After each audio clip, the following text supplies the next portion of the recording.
Hello and welcome back to the Come Follow Me Bible Challenge. My name is Jeremy Howard. I pastor Orchard Hills Bible Church here in Payson, Utah. If you are in the Payson, Utah area, would love to meet you sometime. Come see us. We'll chat about the Bible and talk about Jesus. Have a great time. Well, today we have on the docket a pretty intense section that is just so hard for me to know what direction to go because I can go many different directions here, and I don't want to have this be a 3-hour program talking about all sorts of things. I want to keep all these episodes more pointed and concise. So I've got a couple of thoughts bouncing around in my head about how I want to do this, and we'll just see what comes out. A very good time for me to take a sip of my morning coffee. And here we go. Today's schedule this is for the week of May 22nd to the 28th, has Matthew 24 and 25. You could spend a long time just on those two chapters, that is for sure. Those are long chapters, and they have to do with the end times. And sister passages to Matthew 24 and 25, Mark 12 and 13, and Luke 21. Again, each one of those is on the same theme of the end and what's going to happen at the end. And anybody who has spent time in a religious setting talking about end times knows you can just go on and on and on for a long time. So that's one of the dangers here. But in addition to those Bible passages, on the docket for today or this week is also this book titled Joseph Smith - Matthew 1. So this is a reference to a book that's in the Pearl of Great Price. I guess you can call it a book. It's essentially just one chapter. It says Matthew 1, but there is no Joseph Smith Matthew 2. So let's start there because there are some things I want to say about that. I had to do a little digging myself as to what this is. I've read the books of Moses and Abraham before. I had not read Joseph Smith Matthew 1 in the Pearl of Great Price. So if you go to the church's website, the Church of Jesus Christ of Latter-day Saints, you can access, of course, all the scriptures there. And in the Pearl of Great Price, you'll find this book. Here it is, Joseph Smith Matthew. And the heading says, an extract from the translation of the Bible as revealed to Joseph Smith the prophet in 1831. Matthew 23:39, which is the last verse of Matthew 23, and Matthew 24. Now, what's interesting is as I pulled out my Joseph Smith translation hard copy and was kind of comparing it to this, it seemed like they didn't exactly line up because the Joseph Smith translation, for those of you who are unaware, is where he just took the Bible and went through and made edits. It was like an inspired, according to him, inspired editing of the Bible, where this is a little different. There's a lot of like rearranging of verses and kind of throwing stuff together. So he takes a lot from actually chapter 25 and mixes it in with chapter 24. So it makes it different than the Joseph Smith translation of Matthew 24, which is a bit strange to me because if you say, you are a Latter-day Saint, which is the most inspired version of Matthew 24? Is it actual Matthew 24 from the Bible? Is it the Pearl of Great Price, Joseph Smith Matthew 1, or is it the Joseph Smith translation of the Bible that has edits in it for Matthew 24? I don't know. I don't know which way you would go, though I would assume, even if you're unsure about this as a Latter-day Saint, you would probably lean toward one of those Joseph Smith edits, whether it's the Pearl of Great Price version of the Joseph Smith translation, because he was obviously seeking to correct something in the Bible, which he did quite often in the Joseph Smith translation. Many of the edits seem to have little to no impact on the meaning of the text, but there are some that have major meaning to the text, which I find interesting. Romans 8:30 is one of those. Maybe we'll talk about that when we get to Romans. I don't know. We're going to be really hurting for time when that happens. But all that aside, it is curious to me that you basically, as a Latter-day Saint, have three options for Matthew 24 and maybe not super clear direction as to which one you hold as the most inspired or the go-to for this section. And I'll show you what I mean a little bit. So as you get into Joseph Smith, Matthew, which they call chapter 1, but again, remember, it's the end of 23 and 24 as it's in the Bible. It gives the summary up here. Jesus foretells the impending destruction of Jerusalem. He also discourses on the second coming of the Son of Man and the destruction of the wicked. So clearly, Joseph Smith here, in his editing of this, wanted to separate the destruction of Jerusalem in 70 AD, which is a historical fact. It's a very interesting historical fact that you should be informed of, from the second coming, which is good, because Jesus did not come back in 70 AD. So those are two distinct events. One has happened, one has not happened. But he's taking this section where Jesus talks about the second coming, and he's applying many of what I would say are second coming passages to 70 AD. So when Jerusalem was destroyed by the Romans in 70 AD, Joseph Smith seems to here be implying, by the way he's manipulating the text of Matthew 24, that that is a fulfillment of much of what Jesus said in Matthew 24, and that the only thing really left to be fulfilled is his coming. It's kind of the way this is set up, the way he rearranged the verses and inserted some thoughts, and we'll look at that too momentarily.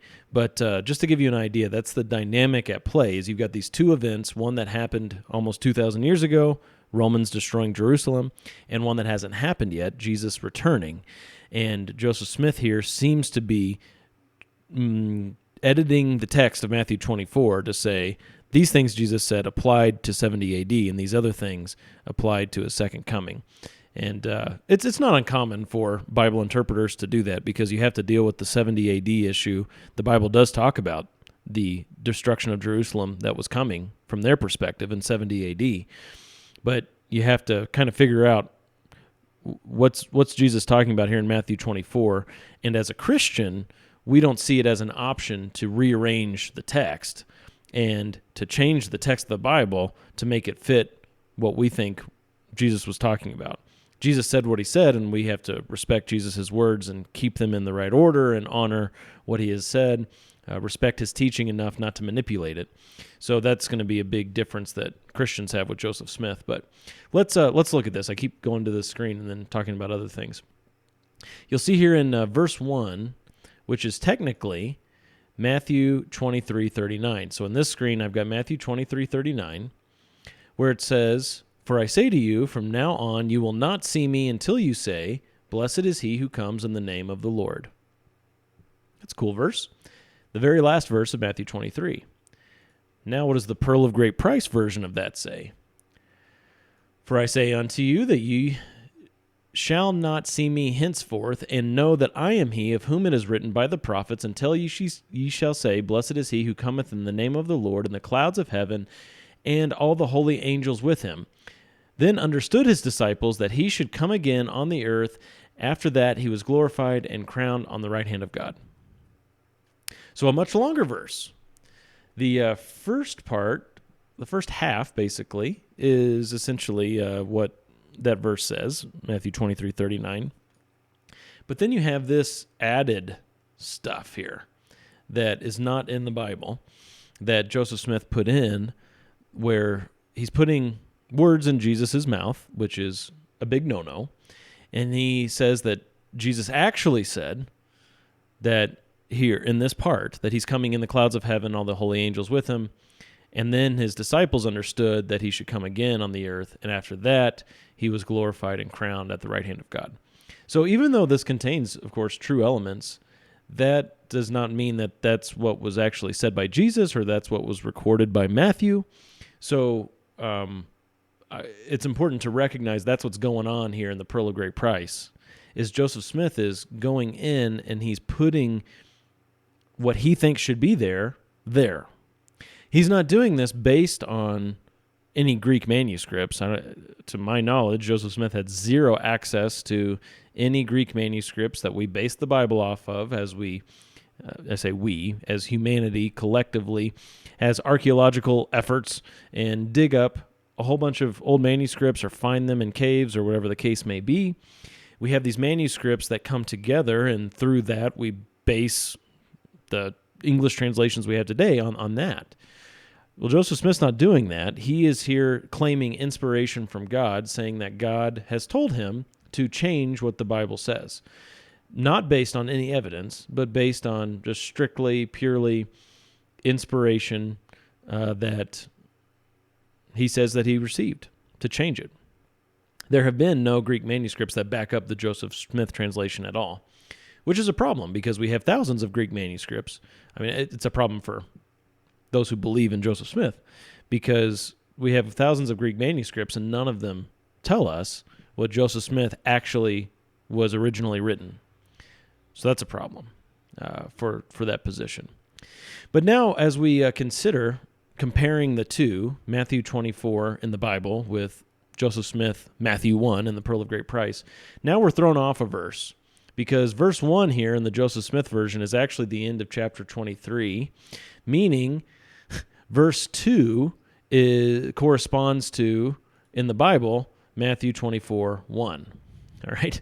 So Matthew 24:1 in the Bible says, Jesus came out of the temple and was going away when his disciples came up to point out the temple buildings to him. Joseph Smith says, and Jesus went out and departed from the temple, and his disciples came to him for to hear him, saying, Master, show us concerning the buildings of the temple, as thou hast said, they shall be thrown down and left unto you desolate. So two pretty different translations here. I shouldn't say translations, because this isn't a translation with Joseph Smith. Two different readings of this verse. So again, with the Bible, his disciples came up to him, and they were the ones pointing out the temple buildings to Jesus. And that's where it ends. In the Joseph Smith version, the disciples come up to Jesus and say, show us concerning the buildings of the temple. So they're not pointing out to Jesus the buildings. They're asking him to point out to them the buildings of the temple, and they're referencing something he had said in the past, that they will be thrown down and left desolate. Whereas in the Bible, it says that they showed these buildings to him, and then he responded in verse 2, do you not see all these things? Truly I say to you, not one stone here will be left upon another, which will not be torn down. So that's when he makes this statement in the Bible's narrative. But in Joseph Smith's narrative, it's something that he had said before that they were referencing and saying, show us the buildings because you have said this. So I think I'm just going to stop there with like the going through this verse by verse comparing. I think you get the idea here, where you have Joseph Smith making these claims with what he says is an inspired edit of the Bible. And I don't know exactly who published this, but in the bookstore I like to go to in Provo, Pioneer Book, great bookstore, they have a copy of the Joseph Smith translation, and it says something on the cover to the effect of the inspired edits of Joseph Smith. So I assume that was only printed by a church publisher, the Church of Jesus Christ of Latter-day Saints publisher. So that's kind of the way it's framed, is these are inspired edits to the Bible. And that's just kind of how that's viewed, okay? I disagree with that, of course, wholeheartedly. I think it's anti-Christian, and it's even anti-Jesus to do that. To go to Jesus' words and to swap out what he has said as recorded in the Bible with what a man thinks that he said. God didn't inspire anybody to edit his own word. God doesn't need editors. That would look good on a t-shirt or a bumper sticker, huh? God doesn't need editors. So that's my position on that. But there's one more thing I want to show to you after another sip of coffee. From the Pearl of Great Price, Matthew, and the Bible's Matthew. And it has to do with verse 12 as it's read in the Pearl of Great Price, Matthew. This kind of goes back to that whole separating the two events of 70 AD and the Second Coming. Joseph Smith edited the Bible to say this in verse 12, When you, therefore, shall see the abomination of desolation spoken of by Daniel the prophet concerning the destruction of Jerusalem, then you shall stand in the holy place. Whoso readeth, let him understand. Okay. And then drop down to verse 18. For then in those days shall be great tribulation on the Jews and upon the inhabitants of Jerusalem, such as was not before sent upon Israel of God, since the beginning of their kingdom until this time, no, nor ever shall again, or never shall be sent again upon Israel. All right, so 12 and 18, as it's lined out here in the Pearl of Great Price, compared to verse 15 in the Bible, where it says, Therefore, when you see the abomination of desolation which was spoken of through Daniel the prophet standing in the holy place, let the reader understand, then those who are in Judea must flee to the mountains. That's 15 and 16. Okay, so let's compare that again with verse 12 in the Pearl of Great Price. When you, therefore, shall see the abomination of desolation spoken by Daniel the prophet, good so far, concerning the destruction of Jerusalem, then you shall stand in the holy place. Whoso readeth, let him understand. Well, in the Bible, it doesn't say Jerusalem here, and it doesn't say that you will stand in the temple, but the abomination of desolation spoken of through Daniel the prophet is standing in the holy place. Interesting. Well, the abomination of desolation is a reference to Daniel chapter 9, the 77s prophecy or 70 weeks prophecy, talking about that which is to come, this destruction that's going to happen, not only to Jerusalem, but as we follow the narrative of the Bible, that's going to happen at a worldwide scale. And we see in Daniel chapter 9 that there is this evil man who's going to make a covenant with the people for 7 years. And in the middle of that covenant, 3.5 years in, he's going to break the covenant, and things are going to go from bad to worse. This is a particular 7-year time of tribulation that's going to be awful, and it's going to affect everybody on the face of the earth, but it's going to be a particularly difficult time for Israel. It could also be called Jacob's trouble. Jacob, of course, being the one who was named Israel. And in Jeremiah chapter 30, I believe it's verse 7, this is called the time of Jacob's trouble. And while I'm talking about this so much, I should just pull up Daniel 9. I didn't have it pulled up beforehand. But Daniel 9, let's just flip on over there real quick. Daniel 9, starting in 24. So 70 weeks. When it says weeks here, it's talking about sets of 7. So we're talking about length of time. And these sevens, or these weeks, are 7 years each. So 70 sets of 7 years. If you're a math professional, you'll know that's 490 years. All right? 70 weeks have been decreed for your people in your holy city to finish the transgression, to make an end of sin, to make atonement for iniquity, and to bring everlasting righteousness, to seal up vision and prophecy, and to anoint the most holy place. So you are to know and discern that from the issuing of a decree to restore and rebuild Jerusalem, so that's when the 490 years starts, the 70 weeks or the 77s starts, when the decree was made to restore and rebuild Jerusalem, which happened in Israel's history. They were able to come back in after the Babylonian captivity and restore and rebuild Jerusalem, and that kicks off the beginning of these 490 years. So from that time until, it says, Messiah the Prince, there will be 7 weeks and 62 weeks.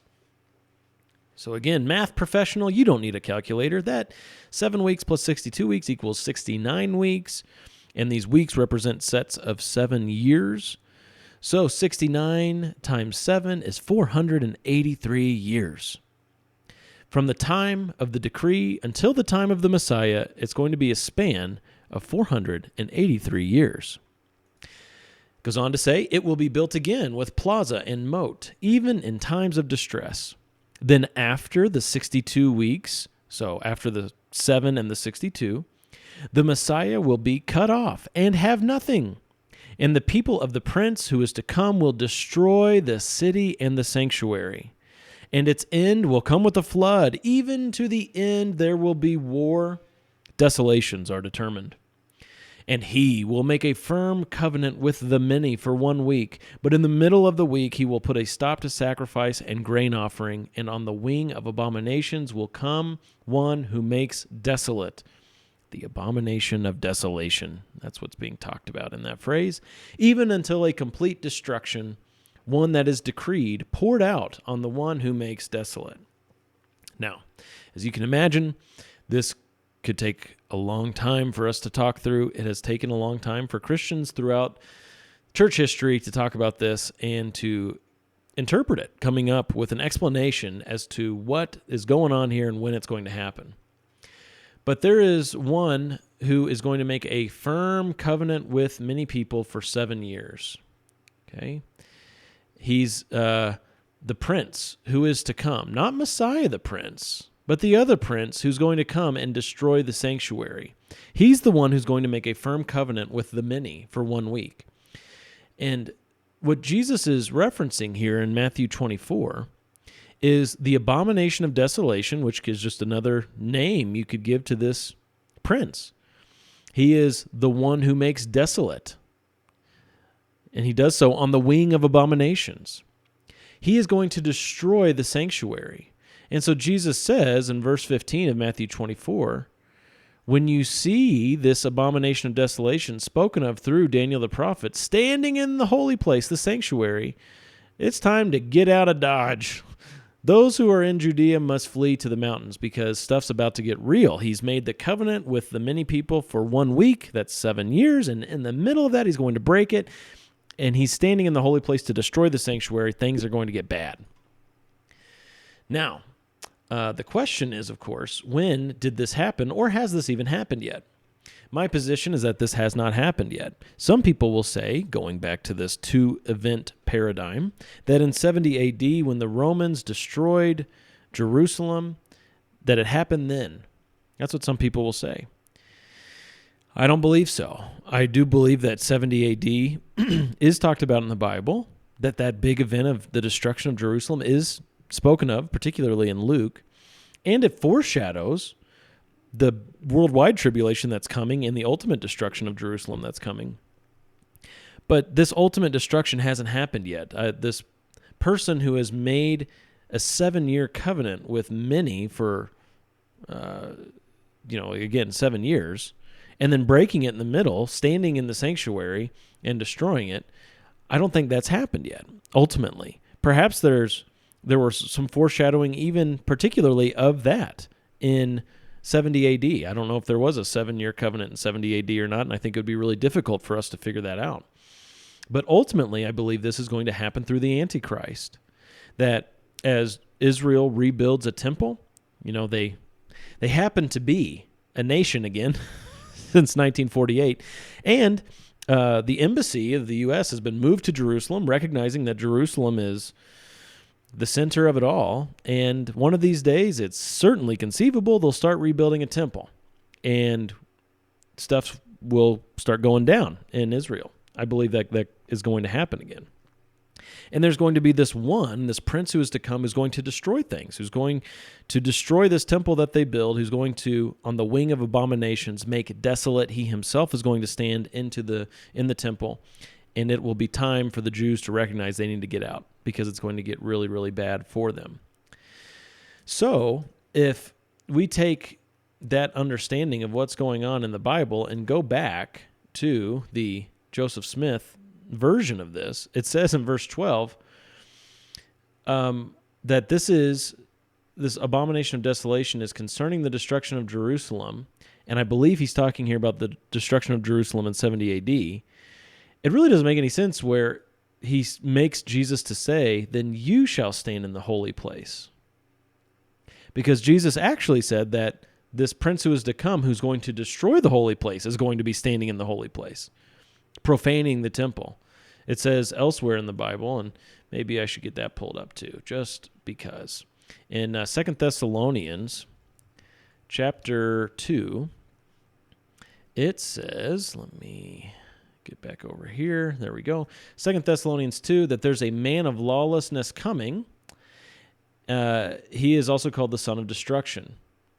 Paul says, let no one in any way deceive you, for it, meaning the day of the Lord, the end, the time of God's wrath, it will not come unless the apostasy comes first and the man of lawlessness is revealed. He's the son of destruction.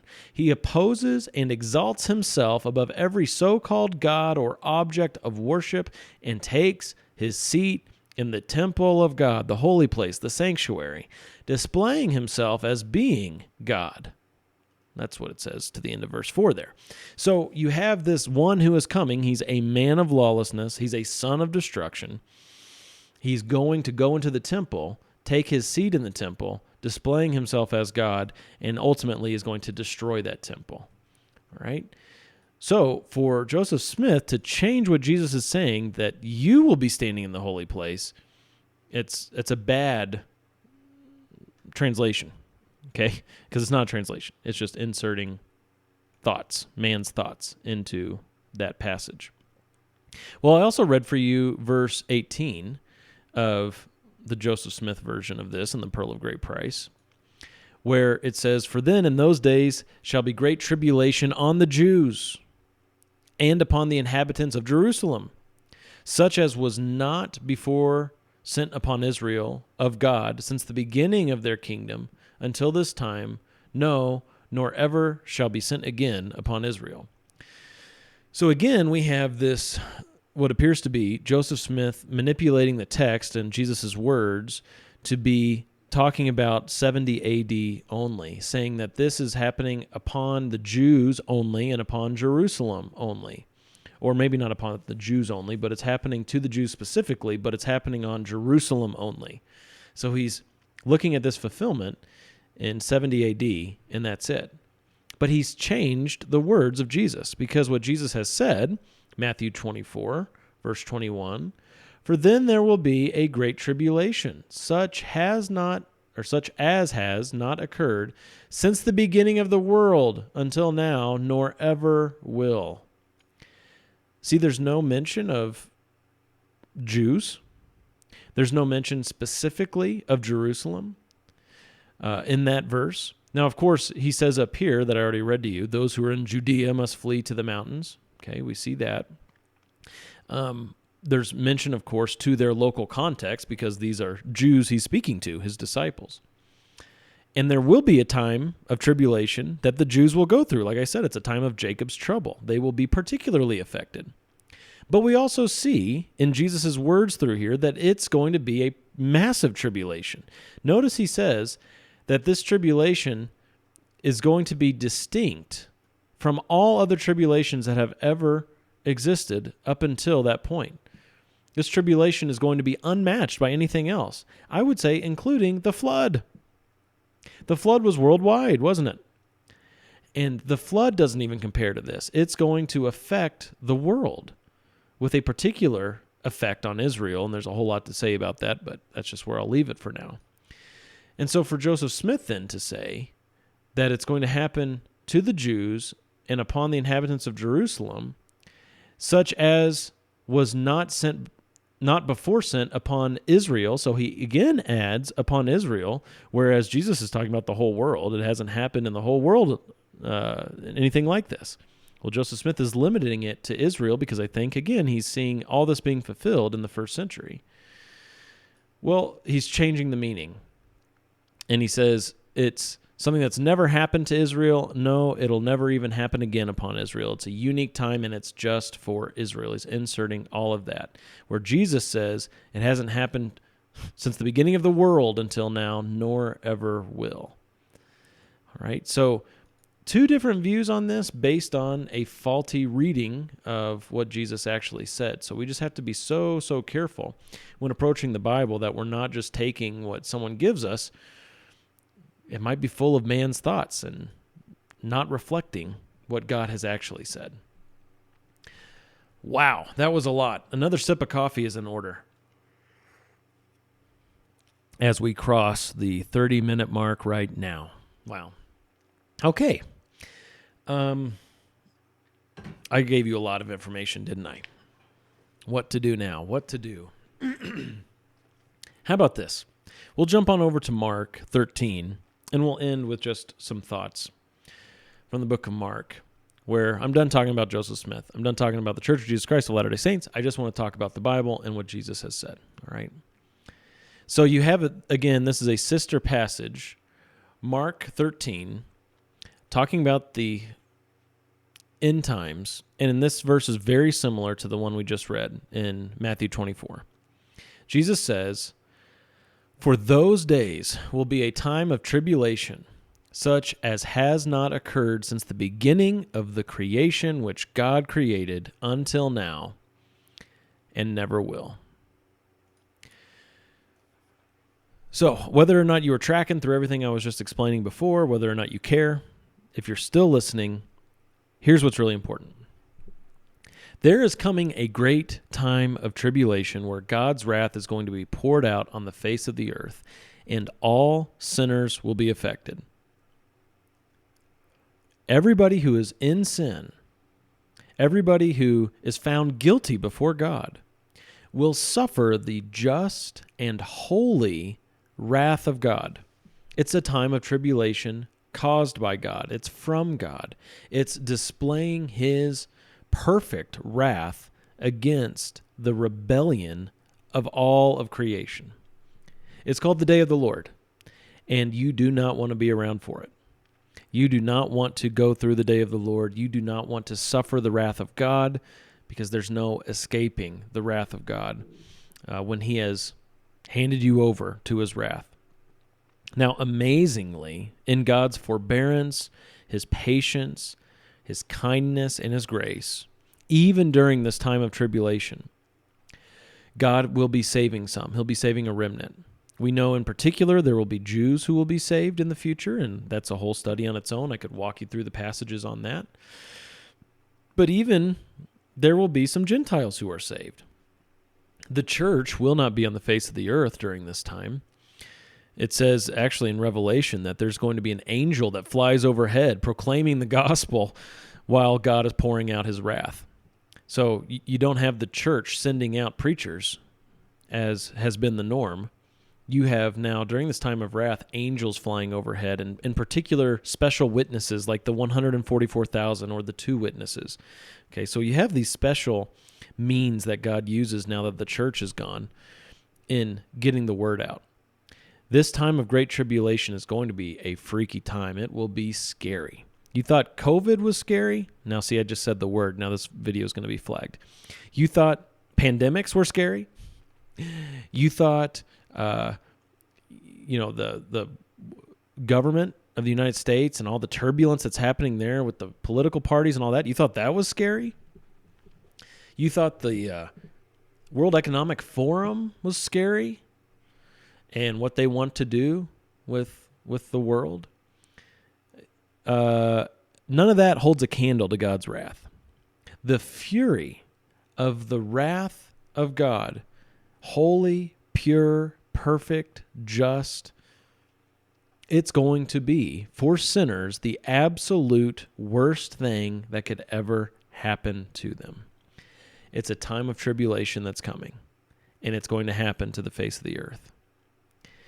That should frighten you. I once had a doctor who spotted something on my body that didn't look right. It was actually in my mouth.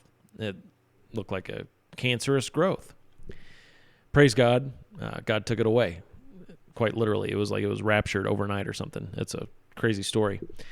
But when that first doctor was looking at it, he was telling me that I needed to go get some sort of a biopsy on it. It needed to be examined.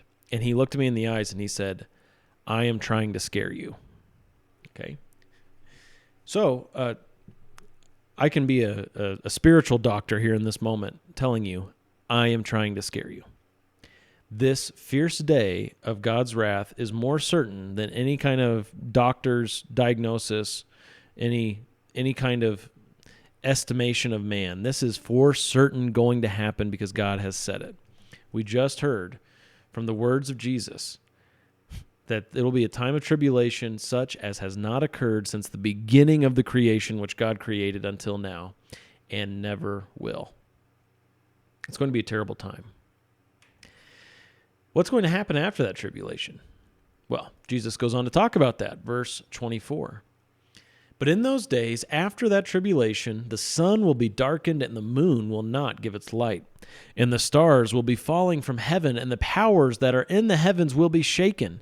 Then they will see the Son of Man coming in the clouds with great power and glory.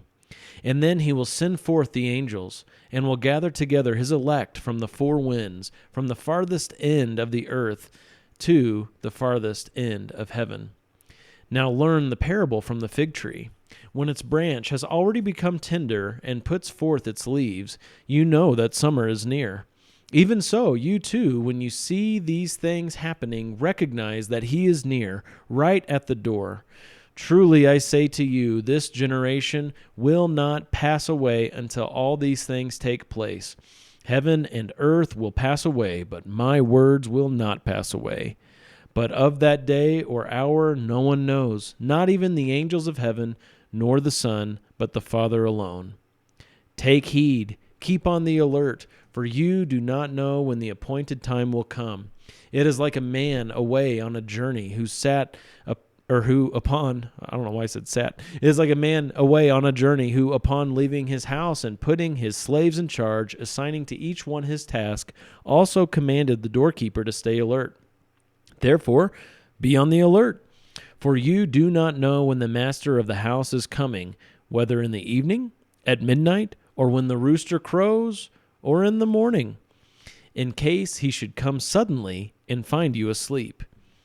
What I say to you, I say to all, be on the alert. Are you on the alert?